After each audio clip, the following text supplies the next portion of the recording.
Hello, Truth Warriors. Today's guest is one of the foremost leading experts in the world when it comes to precious metal. He lives and breathes it every day, and he has his finger on the pulse of the game. In today's interview, we're going to try and find out the truth of what is really going on in the markets, behind the prices, the rigging, and the availability. So please stay with us. Subscribe to our channel and hit that like button. And if you like what you hear, please share it and let us have your comments. Now, with us today on the Atlantic Underground podcast is the incredible Andy Schectman from Miles Franklin. Hello, sir. How are you doing today? Chris, I'm good, buddy. Good to see you, brother. It's been a while, and thanks for having me back in the tunnel. Yeah, there's been a lot gone on since we last spoke, and we're going to get into that today. So let's jump straight into the recent dumping of paper derivatives in the stock market for silver. Who is behind this, and why are they doing it? Well, first of all, it's not the stock market, it's the COMEX market where we saw this dumping, if you will, and it is derivative based. What had happened was, as the price had moved up in such a fantastic fashion, week over week over week, you got a lot of speculators on the COMEX market who decided hey, we can do this with great leverage. Let's take a position in the futures contracts. What I mean by that is that around the beginning of December, it costs roughly $15,000 to hedge or to control, rather, a 5,000 ounce silver contract. And so at $60 an ounce back then, $15,000 controlled $300,000 worth of silver. And the price kept going up. People were making lots of money. Let's buy 12 more contracts. And the way that you buy the contracts or control the contracts is by having enough money in your margin account to maintain the position. So at 15 grand a pop, you have 100,000, 105,000 in your margin account. You would control 7 contracts times 5,000 ounces. You're controlling 35,000 ounces of silver for 105,000 in your margin account, right? So you're controlling a massive amount. Keeps going up. Let's add some more money into our margin account. Let's make it 210,000 in our margin account, and now we control 14 contracts. So what the CME group did, because one of the hallmarks of what we've been seeing in silver is a tremendous amount of standing for delivery. Things that we've never seen before, ever, where every single month since Trump got elected a year ago in November, we've seen between 30 and 70 million ounces of silver stand for delivery. And we've never seen that before, never. In December, it was the largest delivery in the history of the COMEX market for a month of December, 7 million ounces of silver. Now let's keep in mind that if a mint box of Silver Eagles weighs 50 or 42 pounds for 500 ounces, who's standing for delivery for 65 or 6 million ounces? And so we have been seeing a bleed down as big money is standing for delivery. Now, let's just put it in perspective before I tell you how they did what they did. I just want people to understand, all you need to know, if you take one thing away from this podcast, Chris, it's that for 15, 16 straight months, the most well-informed, forget about the most well-funded, which they are, but the most well-informed traders like Wayne Gretzky never skated to the puck. He skated to where the puck was going. And these traders are the most well-informed, and pardon my French, okay? They don't fuck around when they're spending billions every month for 15, 16 straight months. Yeah. Every single month. And the story that has been missed by the mainstream is not the rise in silver. They kind of noticed it in a negative light. But who's doing this?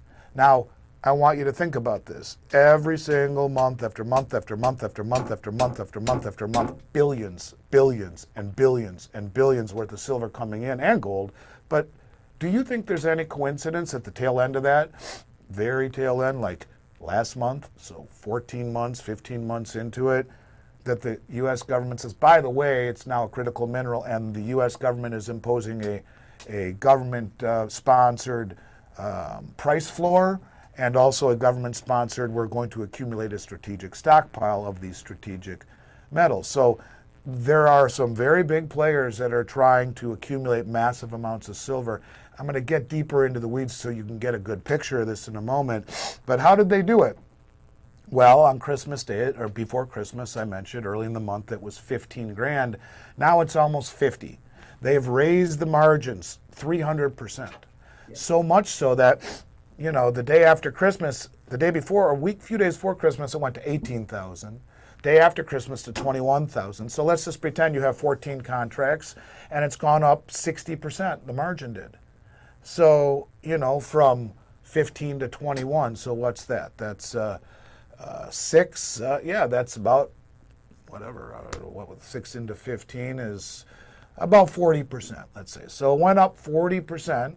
If you don't post that money by the end of the day, we're liquidating you. All of those contracts that will give you enough money to cover what you can keep, right? So if you don't put up, in this case, another $80,000 on your 200, they're going to liquidate it. So you sell a few contracts to cover your others, which selling begets more selling because that pushes the price down, which begets more selling as people are getting margin called on their long positions. And then they raise it again, and they raise it again, and they raise it again. And all of these players who think they're well-funded are playing in the wrong sandbox with huge money that is standing for delivery that isn't using margin. I'm going to kind of give you an example of what I mean by that. So February is a good example of what I mean by this in both respects. It's a very, very, very, very unusual environment that we see. Let me give you the February numbers here, just a second. Yeah, because the COMEX are coming up to a date at the end of February where the orders that they have on their books will actually choose to stand for physical delivery. Is that right? Well, so that would be for the March contract. For the February contract, you have a very interesting situation. February would have gone off the board the last day of January, but it still is the February contract right now. So, in other words, February, the last day of January when it goes off the board, you could either cash settle, you could roll it forward to the next major delivery month, which would have been March, or you stand for delivery. Yeah. But you can do that through the entire month of February. You could buy a contract today, pay it up for it, and say, I want to take delivery of it. And that's not as common. The majority of the contracts that are going to post for delivery do so right at the end of the month. Right at the beginning of the month, the end of the contract, right when it goes off the board. So we'll talk about gold and silver to give you an idea here. There's 3 days left before the February contract is over. And anyone who still has open positions has to either cash settle, roll forward, or stand for delivery. There's 4,366 gold contracts outstanding. That's 436,600 ounces of gold, or 13.5 tons, which is insanely high for this late in the cycle. In fact, it's 24 times normal. It's even bigger than the upcoming March contract. And what this means to me is that someone is massively short, hasn't closed out for weeks. And it's like someone, to me, sold gold that they really didn't have. And if they're planning to buy it back, they're now relatively trapped because liquidity this late is very thin.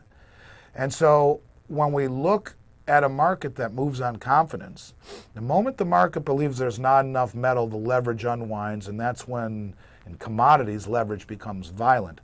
But let's look at silver for a moment, and you'll see what I mean, how crazy it is. Focus on the paper claims versus deliverable supply. On COMEX right now, a silver contract represents 5,000 ounces, and open interest right now, with silver leaving the vault at a massive rate, but open interest right now this deep. In fact, right now the open interest, well, That's for March. Let me tell you what February is because it's insane.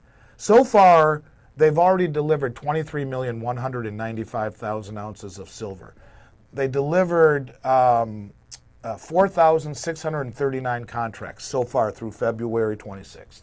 Okay, 23,195,000 ounces. This is every month we're seeing this, and at $80 a piece, you know, you're $80 an ounce times 23 million. You're talking some serious money, into the billions again. And so, but here's the crazier part: they've taken away 23, or they've stood for delivery, whoever they are.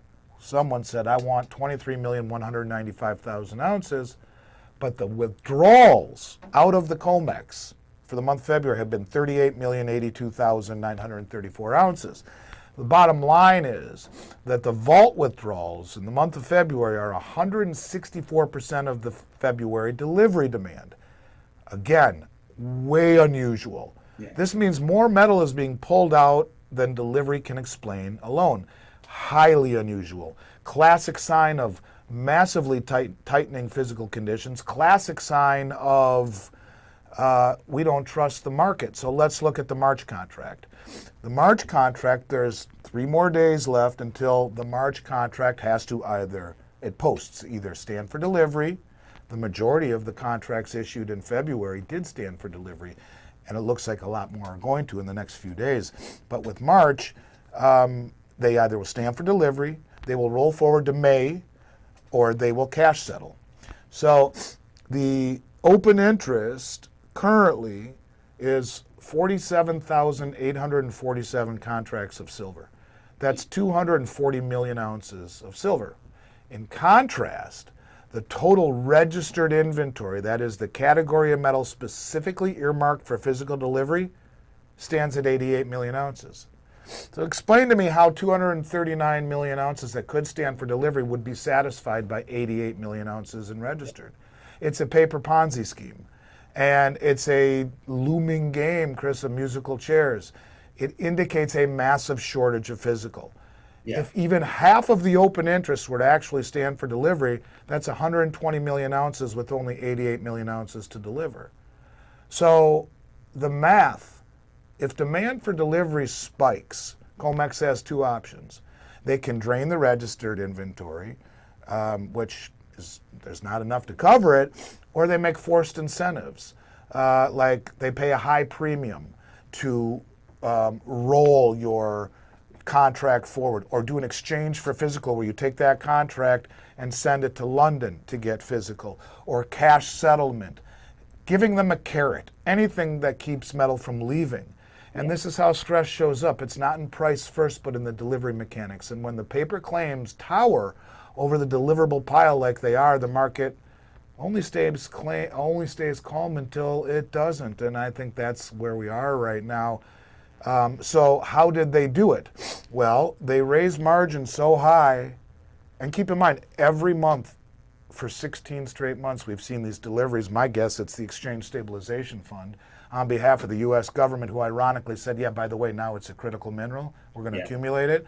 But they're not using margin at all. So they raised the margin up so high that all of the speculators who don't have enough to cover those margin accounts sell, the price collapse, and right at the bottom, you have 2 things that really stood out to me. Number one, JP Morgan comes in, who according to the Economic Times has flipped and gone net long.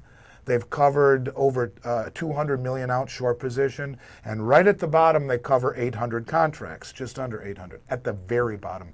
At the same time, SLV, the ETF that they are in control of, the largest silver stockpile in the world, they are the custodian of it, even though by the infinite wisdom of the government have been allowed to be the custodian of said largest silver trust in the world after paying a $920 million fine to the Justice Department 4 years ago, the largest fine that has ever been handed down at that point by the Justice Department for manipulating the metals market. So right at the bottom, coincidence? They cover. And so if you look at SLV, during Silver Squeeze in 2021, BlackRock, who is the co-custodian, came out and said the amount of volume coming in could precipitate a lag time between when we acknowledge that your purchase is good and where the shares actually are deposited into the trust, meaning the ounces of silver. And the only way shares get deposited into the trust is when an authorized participant like JP, Citi, Goldman puts the metal into the trust. So a few days before the metal collapsed, it was 120 bucks an ounce. That's when all that metal is coming in, or all the shares are being bought. It collapses, and right at the bottom again, isn't it ironic that 38 million ounces get put into SLV and then the shares are created. The lag time up here, they bought it down here after they engineered the margin increase, and the price collapses and floop right into the bottom. Now it's held in institutional vaults that are controlled by the big commercial banks, who are the primary custodians, or the authorized participants rather, of SLV, who can do share redemption privately.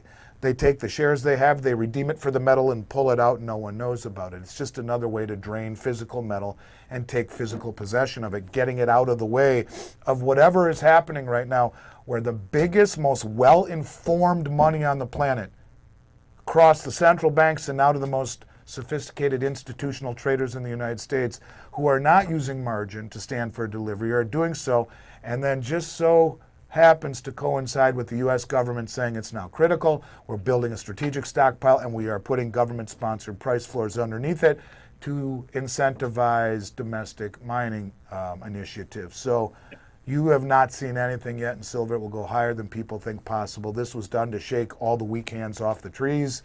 Yeah. And that's what happened. And the big money came in and said, thank you, we'll stand for delivery at a 35% discount. Appreciate that. Yeah, I mean, we are hearing that the physical supply of silver is not able to keep up with the demand. How is this affecting your business at Miles Franklin? January might have been the biggest month we've ever had. Right before the margin increases crippled everything. And with the rising margins, what you've seen is a industry that is really gummed up right now. Business is insane, but it's very slow. You have, first of all, the margin increases shut down every refiner in the United States because they're getting margin called too. If they buy 50 million in silver from the public that they have to break down over a very laborious process and then refine it into bars and coins, it could take a long time. But the price had been moving up so fast, and what they had already paid for from the public and the rate increases, they were getting margin called. They have to hedge their exposure too. So they took no business. That has created a big problem in the industry, which they provide a huge source of liquidity to the majority of the companies who don't use margin themselves. They'll just take that, pre-65 silver or ugly looking bars, and they'll send them to the refiner, who melt them down and give them money for it, and they can go buy clean brand new stuff. Well, that's not happening right now. So it's really gummed things up. At the same time, we did 1/3 the business in January we did in all of last year, which was almost a record year, maybe our second biggest ever. And so that's everyone in this industry. So the refineries are shut down. The logistics of in and out for all the big major companies are at volume levels no one's ever seen before. And at the same time, that transcends to the IRA custodians, who are getting bombarded with requests in and out, slowing things down a lot, and also the depositories, where a lot of this stuff is stored. The logistics have become a nightmare when you add into it the margin increases, which makes hedging extremely expensive. So if we have 2 million ounces in our warehouse, cost me 15 grand for 5,000 ounce contract in my margin account, but now it's almost 50. It's gone up 300%. So if I'm going to hedge that, I have to have $50 million in my margin account. That's just for silver, let alone gold, platinum, and palladium. If you don't hedge it and the price has this kind of volatility, well, you better bid way back a spot on this stuff, or you can be out of business just like that. And it's created an environment I've never seen before. Yeah. But there's also opportunities out of that. Pre-65 silver, junk silver as it's called, which performed better than anything on the planet other than Silver Eagles during the entire pandemic, is now $1 under spot to the public. I'll sell it. Never seen that in 36 years. So that's because they're not taking these things that would get refined by the smaller dealers. I'm buying all of it that I can and hedging it, pay to hedge it, because that premium is so unusually low to anything I've seen in 36 years that I know it's an anomaly. So Yeah. there are positives and negatives of what we've seen, but I will tell you that all you need to know about is that whether it be gold or silver, both of them, since Trump won the election, every single month unabated, without failure, which amounts to 4 feet of snow in Death Valley in August, as in terms of an outlier unusual. Yeah. We've seen the biggest, most well-funded, most well-informed traders in the United States stand for delivery at levels nobody has ever seen. 4 feet of snow in Death Valley. And what has been missed completely and totally by the media is not the rise in gold and silver, which they typically cast in a negative light, but more so the massive, massive deliveries into COMEX, and even more unusual, taking it out of COMEX. And once it leaves the ecosystem of COMEX, where it's already been assayed and approved, it ain't ever coming back. The Yeah. cost just to reassay it would be too much. And like I said, if 38 million ounces have left COMEX so far in the month of February, how many semi-trucks would that take, and where is it going? Is it going to the Treasury? On behalf of strategic stockpile, national security? Is it Tesla? Is it Samsung? Who knows? Point of it is that this is every single month. And that's all you need to know, because these people, like Wayne Gretzky, said, don't skate to the puck, I skate to where it's going. They know where it's going. Yeah. No, that's it. Now, noticeable raise in the overnight trading prices. If I look at the Shanghai Exchange, I'm seeing silver driving up through their evening trading. And then by the time we get to the morning trading of the New York Stock Exchange, it's getting smacked down again. Are we seeing two different demands for silver? Is China and areas over there trying to corner the market somehow? Yeah. And are we seeing a rivalry between the two exchanges of necessity? Yeah, so China is incentivizing through arbitrage all the traders in the West to purchase metal here, do an exchange for physical in Hong Kong, which is a COMEX contract, and then you have a truck come and pick it up and bring it to Shanghai, and they'll get paid at least $10 to $15 an ounce higher. So you send 30 million ounces at $15 an ounce higher, you know, you got $450 million that you just made free and clear, boom, buying a yacht in Tahiti, right? And that metal will never come back. Now, normally that kind of arbitrage doesn't last long, because you end up having an environment where all the traders will do that. Well, interesting how that arbitrage is staying. They're doing it because they realize the dollars they're choking on are worth far more in silver than they are just in terms of in their own stockpile.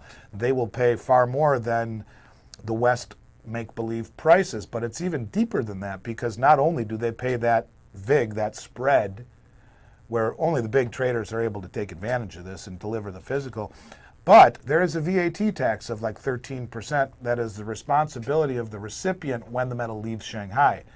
So if that really is the case, then these big entities in Shanghai are paying a huge premium over the Western price plus the VAT tax.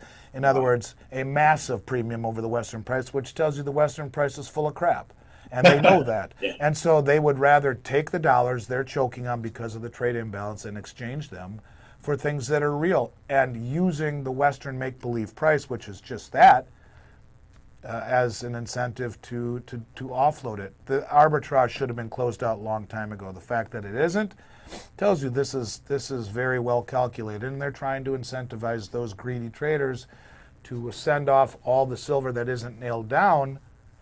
And look, they're the second largest producer of silver in the world too, Chris. Yeah. And so why do they need more? Why are they? Because they understand that without it, you are not a dominant military superpower. You need it to make high-tech weaponry. Without it, you are not a leader in AI and tech and innovation, where everything that's electronic and digital relies on silver, including the photovoltaics, the solar panels that run most of the AI what are they called? The data centers. So this is a game that is finally been, I think, a realization that the paper prices are now coming headlong into physical demand where that never happened. And that's how you change things. And there are a lot of players in the global south, I've been screaming about it for 4 years, 5 years, that have been standing for delivery. That's what got the ball rolling. And I think someone got to the Trump administration and said, this is happening. We better do the same thing or we're dead in the water, because they're draining all the global exchanges. So the paper promises are worth far less than the real thing. And that's why you've seen the COMEX market in backwardation for most of the year last year, instead of contango, which is normal. Contango means the spot price today is worth less than the futures price. The further out you go, the higher the price. It's the cost of money, interest, storage, etc. But backwardation says, no, no, no, no, no, no. I'll pay more today. I don't care about what it is in the future. I want it now because I don't trust you or your vault or your exchange tomorrow, next month. I want it now. And so shorting into a backwardated market is as silly as a mud wall.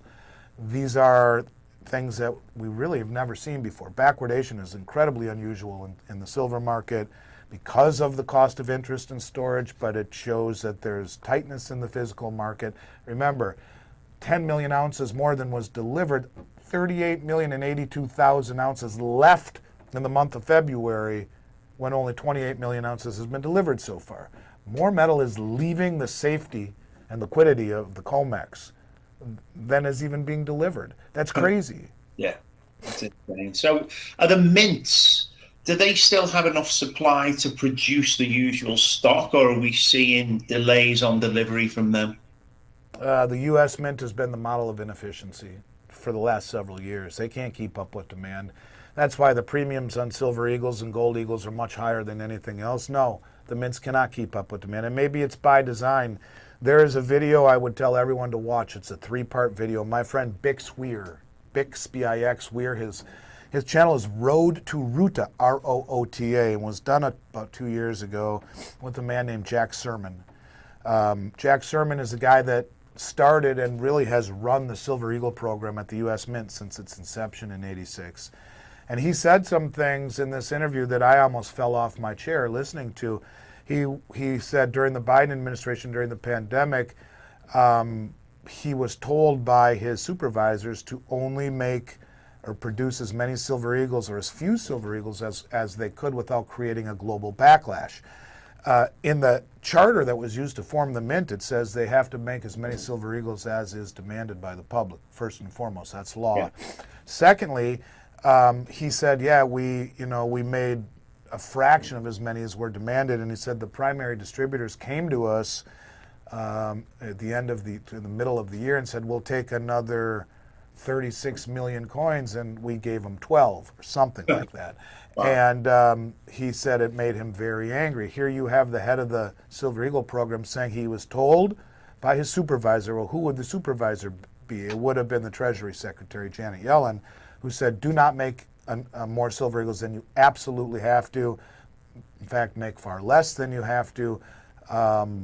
That's not law. I mean, that's breaking the law. That's not good. Yeah. And it's kind of telling. Maybe the U.S. understood that this strategic stockpile maybe was coming or needed to be, or we're giving away too much. I have no idea what the hell they were doing because this was during the Biden administration when most of the policy decisions were too stupid to be stupid. But what I can tell you is that the mints have had a very difficult time for a long time keeping up with demand. Look at platinum. They haven't made a platinum eagle in years, and they didn't make one this year either. So no, they can't keep up with demand. Other mints are having a hard time too, but it's still flowing, but certainly not flowing the way it should be. No, definitely. Now, a disturbing thing that I found online was the amount of silver and gold copies that are known branded bars and coins that, are gold and silver coated. Has the counterfeit market grown with this opportunity, and how can people check that they're actually getting the genuine article? I don't see really hardly any counterfeits. You deal with companies like mine who have rigid intake policies. You buy stuff not on questionable places like Craigslist. You buy from a company that has a very, very good reputation. Gold and silver have been, in particular gold, I mean, it's been money for 6,000 years. You hold an ounce of gold in your hand, you'll know. Yeah. if it's real. It's hard to mimic those qualities. So I suppose while there are fakes out there, penny wise and pound foolish in this case, by buying in places where the price is too good to be true. Buy from a reputable company, Yeah. and you'll never have that issue at all. Yeah, definitely. Now, with such an increase in the values, how will all the goods and services, the manufacturers that need these metals, how are they going to fare when they have to produce AI stuff, computers, Samsung we mentioned for TVs and stuff? If the price of silver continues to climb, is the cost of living going to increase because of this? No, because silver is what, first of all, silver has never been allowed to find price discovery. The military industrial complex and 8 Western banks in the United States, Europe, and Canada, which comprise the military industrial complex ecosystem, have maintained the largest concentrated short position in tiny little silver for 30 years. Of any of the 1,000 commodities traded on COMEX, they massively short this one product. Why? Because it's needed for high-tech weaponry. 500 ounces in a typical cruise missile, let alone F-35s and stealth bombers, and Yeah. hypersonic speeds that require silver in the cone because of the heat. These are things that are, I think, past the point of debate. But when you talk about will the price of everything go up, I mean, look, if there's, I don't know, an eighth, let's ask. Let's see if Siri can tell me real quick how much silver is in an iPhone. Let's see what it says real quick. There is small amount of silver, 0.25 to 0.35 grams. Yeah. At $80 silver, it's 80 cents worth. Right. So silver, but the millions and millions of phones Yeah. adds up, and TVs and computer screens and anything that conducts electricity or is electric has a little bit of silver in it. That's why so much of it is in landfills and gone forever. That's why it's depleting. But it's called inelastic. Inelastic means it's just a little bit, but it is needed to make it work, so you pay whatever the hell it costs. So let's look at a cruise missile. If there's 500 ounces in a Tomahawk, which costs 8, 10, 12, 15 million dollars, and the silver goes from 20,000 to 40,000, what the hell do they care?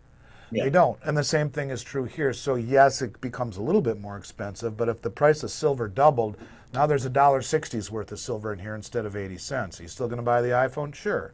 Point of it is that it's inelastic. It's a tiny little piece, but integral to making it work, and that's why it doesn't really affect the ultimate price. This is why they've held it down. It's not about price. The military-industrial complex doesn't care about the price. They have unlimited money. It's about the realization how important silver is for things like high-tech weaponry, and if you don't have it, then price doesn't matter.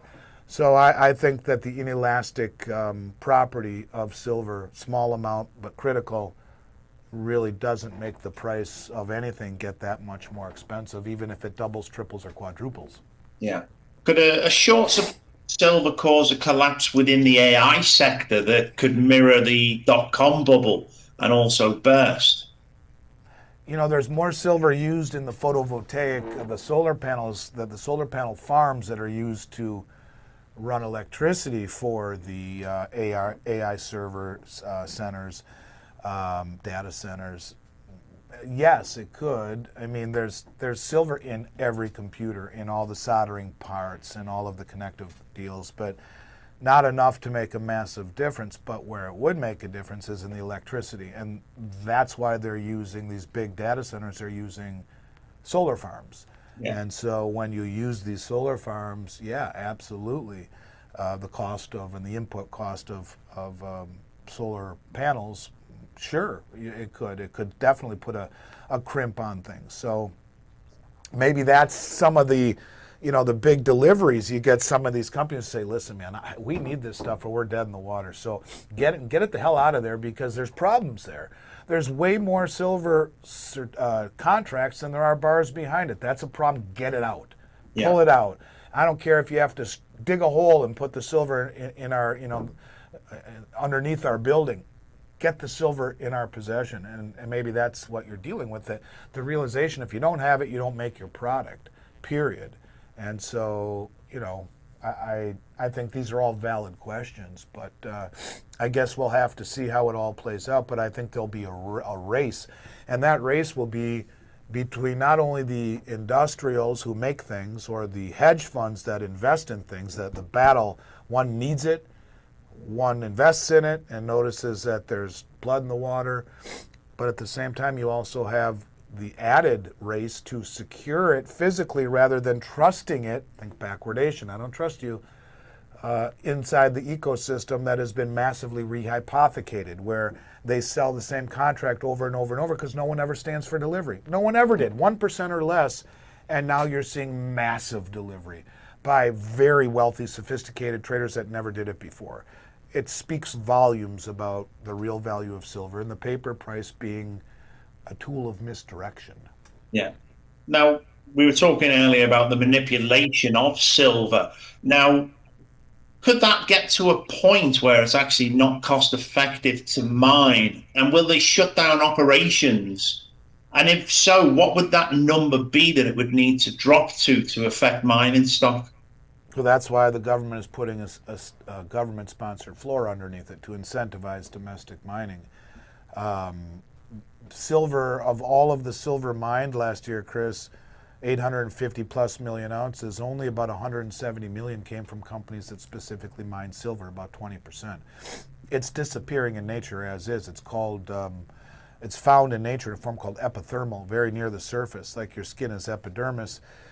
Big deposits were found decades ago, and not the case anymore. And so we've had 6 straight years of about a 200 million ounce annual deficit between mine supply and demand, and then you throw in, potential instability in Mexico right now, which is the largest mining supply on the planet. They're the largest miners in the world of silver, and when you throw in this kind of political chaos, that's a problem. And a lot of, you have the mine, what was it called? There was a mine a few months ago. It was very sad. It was called VIZSA, Vizia. Right, yeah, I remember that, yeah. 10 of their board members were captured and killed, I think, by the cartel in Mexico. And so, yeah, there's a lot of things that could affect mine supply. I don't think price will be one of them. I think not only has it never been allowed to find real price discovery, but the physical, because no one stood for delivery, but the physical delivery demand across the globe, not just on COMEX, but also in London and Shanghai, is so severe that the West can no longer continue to be naked short. And I think that this will be something that you will, in fact, there was an article in the Economic Times that said the banks in the U.S., the 8 of them that have been in concert with the European and Canadian banks for 30 years suppressing the metal, have gone net long. And J.P. Morgan has flip-flopped, and they're doing it in many respects. There's a story out there that says Trump believes the European aristocrats were the ones that were behind election interference, or the perception of it, and the color revolution that we saw, and that he's out to get them. And the way to do that is by bringing all the metal home under the ruse of tariffs. Actually, it's being used to reshore. You see, because in collusion, the banks in the United States would short the paper price in New York, which drives the price down. And then they would take a corresponding long position in London on paper, which doesn't affect the price. And they would trade back and forth, usually warrants, not the real metal, back and forth to make it, I own it, you own it, I own it. Sometimes metal would come back. There would be some standing for delivery, or sometimes they needed some metal and they'd ship it back and forth. But this was a deal they did for 30 years to keep silver cheap, to show the perception of volume. Same thing with gold. And Trump came in and said, you banks in the West, you're idiots. We need to fix this now. We need to accumulate this stuff. Our country is being bled dry of all of these resources that are integral. And so we are going to tell everyone it's tariffs, and you tell them to get it back here now. Don't worry, don't worry, guys. It's just a one-time deal. This will blow over. He's crazy. It's only incoming. We'll send it back. We got to cover these positions right now. All this metal comes back. I'm screaming, it's not tariffs, it's reshoring. And now the banks that are exposed, if this is true, are the banks in Canada. Like TD Bank, who 3 weeks ago said silver's going to 40. They are wickedly short.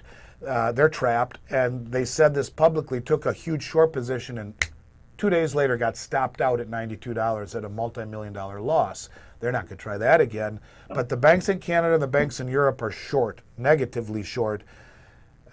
It appears as though this last washout may have been to get the banks in the United States completely on sides, much more net long than net short. The Economic Times and the Commitment of Traders report showed that the banks in the U.S. were largely net long, meaning longer than short. They could have 12 long, 11 short. They're still exposed to the short. Yeah. Maybe this flush out where J.P. Morgan covered at the bottom, where SLV put all those shares in at the bottom, sold them at the top, where all of this stuff that needed to be done to get these banks on side, maybe that's what it was, because I will tell you, whoever the hell is standing for delivery and pulling out this kind of volume, this is not your normal trader. These are the most sophisticated, well-informed traders on the planet, and wealthy to do this, and can control logistics by moving 38,082,934 ounces out of COMEX, out of it, in February. Where does that go? You're talking an armada of semi-trucks. Who's taking it? Yeah. No one asking that but me. And when you see delivery or withdrawals at almost 200% of delivery, I can't tell you I've ever seen that in my career. So I will simply say to you, price is a tool of misdirection. It is the delivery and the withdrawals that is really the confession of the suppression. It is not the price. This is where the people who know say, screw it, I'm taking it because it has no counterparty risk. I am removing the counterparty risk associated with holding this metal. Yeah, with the strategic positioning that we're talking about here and the accumulation of metals, as well as the possibility that a lot of these banks could go under because of their short positions, is this starting to look like a picture where we're going to have possibly in the future, when they don't need banks anymore because they're going to get out of cash and into a central bank digital currency, that they may actually use the metals as a backing for the currencies in the way that we used to before these systems were taken off, back when Bretton Woods and things like that happened? No, it appears in the global south they're using gold as a de facto settlement vehicle for currency and trade imbalances. They're already doing it with the BRICS. Yep, the unit settlement token and the expansion of the Shanghai Metals Exchange, where they just built the first one in Hong Kong, which is relevant because when metal leaves China, it has to come out of Hong Kong. They've also made the yuan convertible into gold without going into dollars first for central banks. So the second vault is being built right now in Saudi Arabia, and they're going to build them all throughout the Belt Road with the idea of currencies, everyone using their own central bank digital currency, every one of them, trading their own digital currency cross border, across either the CIPS platform, the cross interbank payment system, which is not compatible with SWIFT, and the same thing with their BRICS mBridge program, which was built by China, Hong Kong, Thailand, UAE, and Saudi Arabia, which is, again, a platform that is not compatible with SWIFT. So, in essence, China can buy oil from Saudi Arabia, pay for it in digital yuan. Saudi Arabia can hold it if they want, or they can send them the money directly to the Shanghai Metals Exchange in Hong Kong and take possession of the metal. In a year, they'll be able to take it right out of the vault in Saudi Arabia. They're going to put them all throughout the Belt Road, multi-jurisdictional vaults, so all of these countries can trade with one another, their local currency, building their own monetary future, their own ecosystem, rather than building ours, and settle imbalances in physical gold. And that is the concept of the unit settlement token, which is already now operational. In the United States, it appears more so based upon Judy Shelton, Trump's nominee to run the Fed in 2016. She's been on my show twice, has a best-selling book, who claims that Trump will back the back end of the bond market, the 5, 10, 20, 30, and 50 year that they will create, starting with the 50, with gold, redeemable in gold, zero coupon. Yeah. The Genius Act, which goes into effect in early January, says we're not going to have a central bank digital currency in the United States. It will be a stablecoin issued system with private enterprise issuing the stablecoins, all of those stablecoins backed by 90-day or less treasuries. The interest on the treasuries is not transferable to the holder of the stablecoin. So companies like Tether, USA Tether, which their CEO is Bo Hines, was just put into their CEO role. He was Trump's crypto czar through August. They've been buying gold with all of the interest that they are keeping from issuing stablecoins backed by treasuries. They can't transfer the interest, and this is why the banks really didn't want that to happen, because everyone would leave the banks and go to these private stablecoin issuers who would back it with treasuries and give you the interest. They can't do that. Yeah. So what are they doing with the interest? They're buying gold. Tether already has almost $15 billion in gold right now. My guess is they will sell that to the treasury under the Exchange Stabilization Fund. That's why Bo Hines is in there. Just like Stephen Mirren took the vacated spot at the Fed, he was Trump's advisor and wrote the Mar-a-Lago Accord. These are all coordinated moves. The Fed will need, or the Treasury will need that gold if Trump is right, if Judy Shelton is right, to back the back end of the bond market redeemable in gold. And the reason that they would do all of these things, number one, the Genius Act says that anytime money moves after next January, it will not be by check or wire anymore. It will be by stablecoin. If I owe you $1,000, I send it to you. My bank account looks the same, but it's instantly received by you. A stablecoin goes to you. It's backed by 90-day or less treasuries. You receive it. The stablecoin disappears. You got your money. Great, immediately. The issuer of that stablecoin, which is backed by treasuries, probably Tether, could be Bank of America, could be American Express, doesn't matter who it is. They have to buy treasuries 90-day or less to back the stablecoin. They keep that interest. What do they do with it? That's not transferable. I believe they will buy gold. Why? Devalues the dollar massively. The higher the price gold goes, the lower the value of the dollar goes. It's not the dollar index, it's the price of gold. And if you want to bring back manufacturing, which we have to because we're $38 trillion in debt, Ray Dalio just came out and said 60% of America has a literacy rate under the 6th grade. We're broke, we're debt, we're uneducated, we don't make anything, manufacturing is gone, and just in time for AI to kneecap all our jobs. And so what do? What do we do? We're dead. Our children, our grandchildren have no future if we don't bring back manufacturing. We can't be reliant on China for everything from aspirin to aircraft parts and everything in between.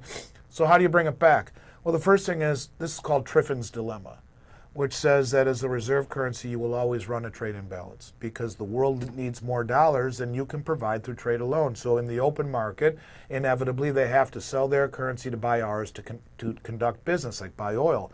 Yeah. Well, over time, their currency falls so far against ours because of this repetitive nature that manufacturing goes to places like Cambodia and Vietnam and China where it's much cheaper. This hollows out your middle class and your manufacturing. So Vice President Vance has talked about this, says we can't afford to be the reserve currency anymore. Jared Bernstein, the former economic advisor to the previous administration, wrote a report about this called Dethrone King Dollar, advocates for we can no longer afford to be the reserve standard. What I'm saying is I think they want to default on the reserve standard. And how do you do that?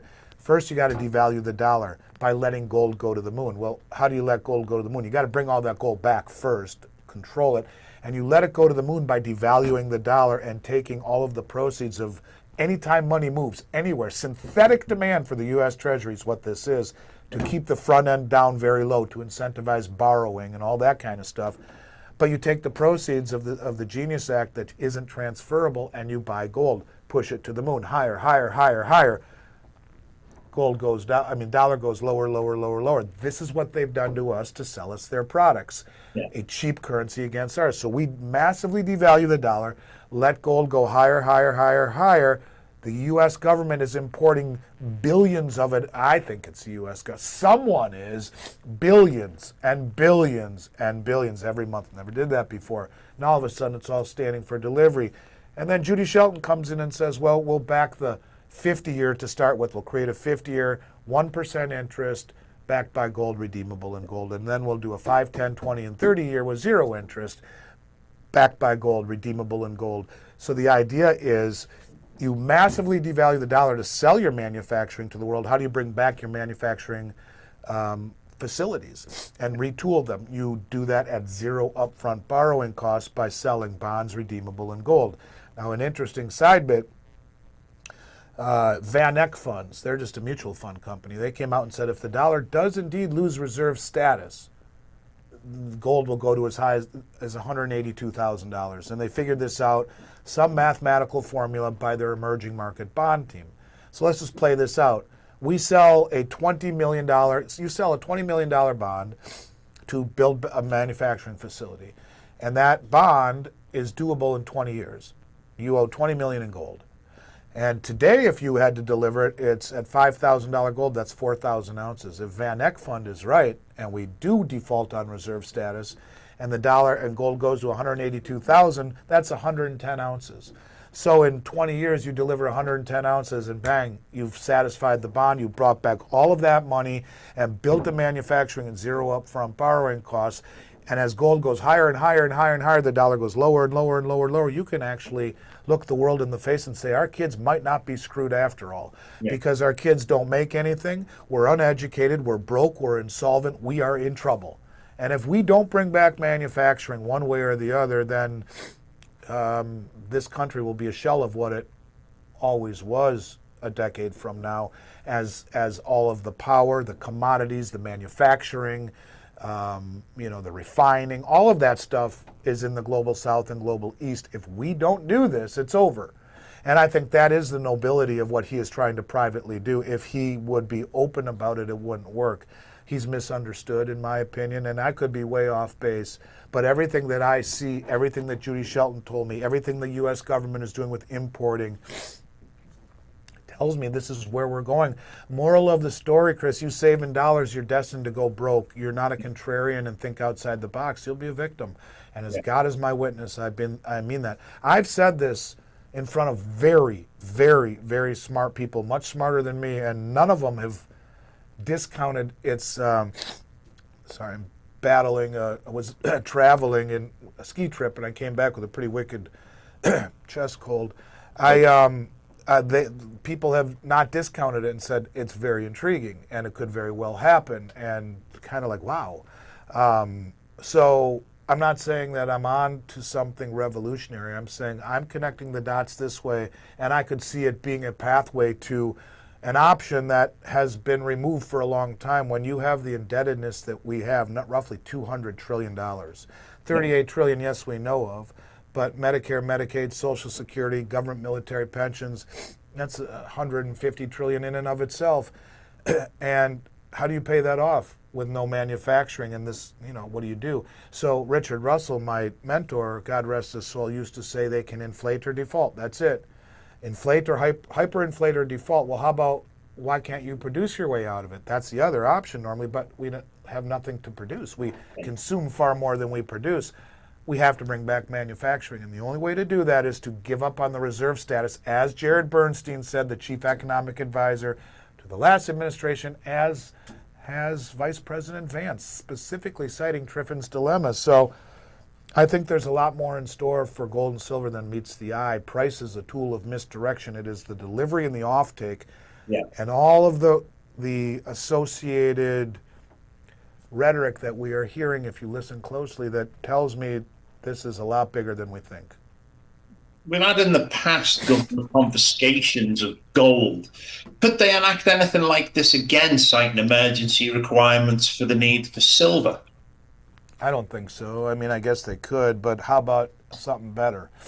How about you have the company who paid the largest fine the Justice Department ever handed out, who happens to, for manipulating the silver market, who just by chance gets to control the world's largest silver stockpile, independent of that, by the infinite wisdom of the government. Yeah. And they also control the largest gold ETF, or one of the largest stockpiles of gold on the planet, GLD, amongst a few others, they and BlackRock, who is the military-industrial complex, by the way. Yeah. And so on a Friday night, they come in and it says, you and I can never take possession of it. Only the custodians or the authorized participants can. Those are the commercial banks. And they take it all. And you wake up Monday morning, it's gone, and you have whatever you had in there is now in your money market account in cash. And they go like this. What? We didn't do anything. You can close these funds. It's in the prospectus. You can't take possession of it anyway. We never made owning gold and silver illegal like Roosevelt did. In 33, when Roosevelt did that, everyone owned gold and silver. It was currency. It was in everyone's pocket. Now, the pimple on the elephant's ass owns gold and silver. Less than 0.5% of the entire financial matrix in this country owns gold or silver.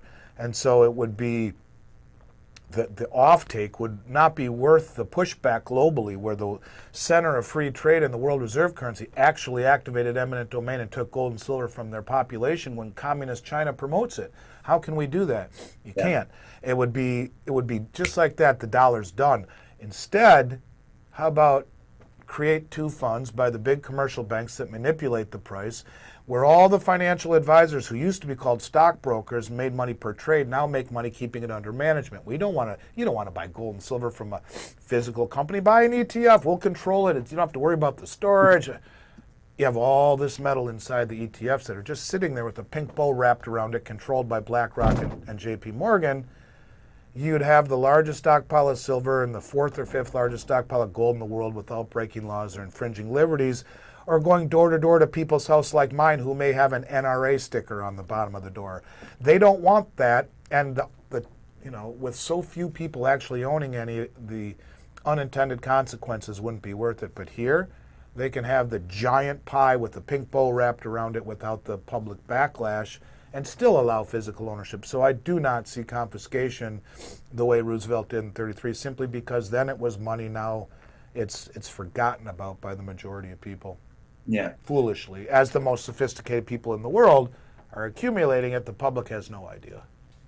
With what we've discussed today, do you think that there's going to be trigger points, certainly within the next few months, that is going to push silver and gold up to new highs? And if so, what kind of numbers are we looking at possibly within 2026? It's a guess. I hate doing that. If I were going to guess, I'd say gold north of 6,000, between 6 and 7, if I were going to guess. And I believe that. And I hate guessing because I never look at I look at a big picture. Yeah. It's hard for me. It's like my head goes white inside. It's more like big picture, it's going to be multiples higher. But and that's not why you buy it. You buy it, it's going to be multiples higher because the dollar is going to be multiples lower. You don't buy to get wealthy, you buy because it is wealth. And the biggest money in the world is showing you that.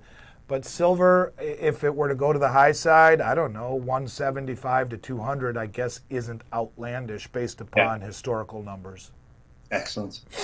Is there anything you want to leave us with today, Andy, that people really need to be aware of that we're not hearing or seeing anywhere else? I just watch the next 3-4 days as the February contract expires and the March contract posts for delivery. Really, the last day of this month could be a very interesting one. Now, that's it's pretty soon, and who knows what will happen. But watch the deliveries on COMEX. They continue to show up month over month over month, and that tells you all you need to know, that the most well-informed, well-funded traders have been following what the central banks have been doing for the last 6 years. And that is standing for delivery, removing counterparty risk, and understand that that is a massive outlier. Less than 1% of contracts ever stood for delivery. Now there's a rush to get the real thing rather than the paper promises. And that's why the market's in backwardation constantly. And that's why there's that arbitrage in China and all of these things that are hiding quietly that aren't talked about by the media. It's very important just to watch the deliveries by the central banks and by the players on COMEX. You can go on to X and just look that up and find those people who talk about that, who post the numbers, or go right to the CME group and look at their, which is public information, and look at the amount of deliveries that they post each week. Yeah, no, that's it. Been fantastic having you on as always. Really appreciate you coming on. Now, if people want to get in touch and get hold of physical metals through yourself, what's the best way for them to do that? Send us an email at info@milesfranklin.com. Tell them that the Atlantic Underground sent you in the subject line. Ask for any questions you've heard here. Ask for clarity. Happy to answer them. Or you just want our special price list, which is, we only allow purchasing for up to a very small amount on our website. Our real price list, which will be better than almost anyone in the country, you have to ask for it. We'll send it to you with no obligation. Zero. If you want to be contacted, let us know. And if you see better prices, let us know. We update this continually, but sometimes we miss a spot. We generally will not be undersold. And it's important to note, in an industry where everything is the same, an ounce is an ounce is an ounce, we've never had a customer complaint in 36 years and $15 billion in sales. So we'd love to work with your listeners, Chris, and I always enjoy our conversations. Love to come back and do it again. And again, that's info, info at milesfranklin.com. Excellent. Thank you very much, Andy. Always a pleasure. Great to hear from you. Look forward to catching up soon. And let's sit back and watch this all happen. Yeah, absolutely, Chris. All the best to you, brother. Let's do it again soon, and be safe. Hope to talk to you soon. Cheers, mate. Thank you.